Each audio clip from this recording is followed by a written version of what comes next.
Hi, I'm Rhonda Stephenson, and I was born and raised here in Alva. Graduated from Alva High School and went to Northwestern.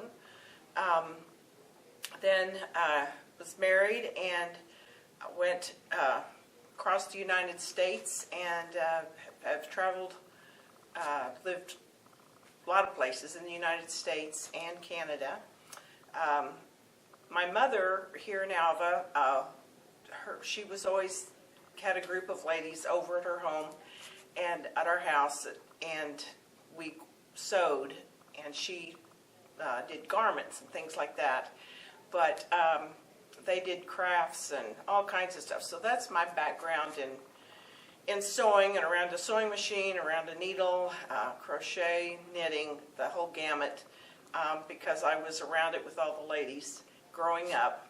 And then I did my mending after I left home and things like that. I didn't really have a machine. I'd have to borrow a machine, kind of. And then I'd come back and I would sew with my sister, Dawn Gay Brooks. And so I was around her a lot, doing things. And then it was really here in Alva that made me want to start quilting. And this was many years ago, and this was when the Alva Sewing Center was over on the north side of the square, and there was a little mezzanine or a little upstairs, and they had a long arm quilting machine up there, and I absolutely loved it and thought, that's what I want to do. So I went back, and at that time we were living in Atlanta, Georgia, and we actually have lived there for 35 years, except for the last 4 years when we moved back to Alva. But,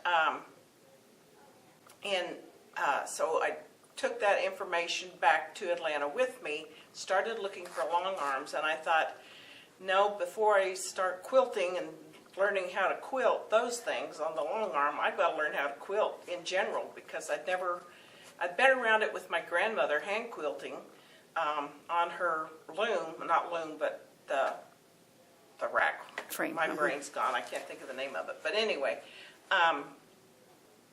So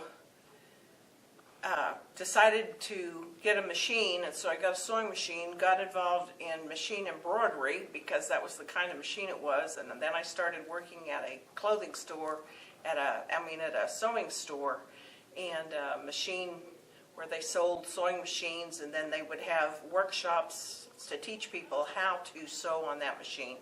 So then I got involved with people because they were my customers, and then got involved with a guild, a sewing guild, and most of them did quilting. So then I switched from embroidery work, machine embroidery work, to quilting, and got involved heavily there doing that with the guild. And on Fridays at the quilting store there, they had an open Friday where you would come in and sew from like 9 in the morning until 9 at night on Fridays. And then we'd have retreats there and things like that. So many techniques and many different fabrics and things like that I got introduced to because of all the different people there. There were generally about 20 of us every week and did that for years. And so that's really what's got me started quilting. But then what really turned me on to more than that was they had a big expo in Atlanta, and I was introduced to a technique called square in a square by Jody Barrows. And it basically is where you have a square piece of fabric and you sew sashing on all 4 sides, and then you cut it a certain way to make triangle units. And as of today, she has like 50 different ways you can cut that triangle unit to get them into a quilt. And it's not just a triangle, but it's a triangle in a triangle, and stars and all kinds of things, where everything matches up beautifully and it's quick and easy. And strip piecing, it's a great method. So that's my favorite method that I use. I've done a lot with 180 Designs, Deb Tucker. But those are really the 2 main ones that I've done.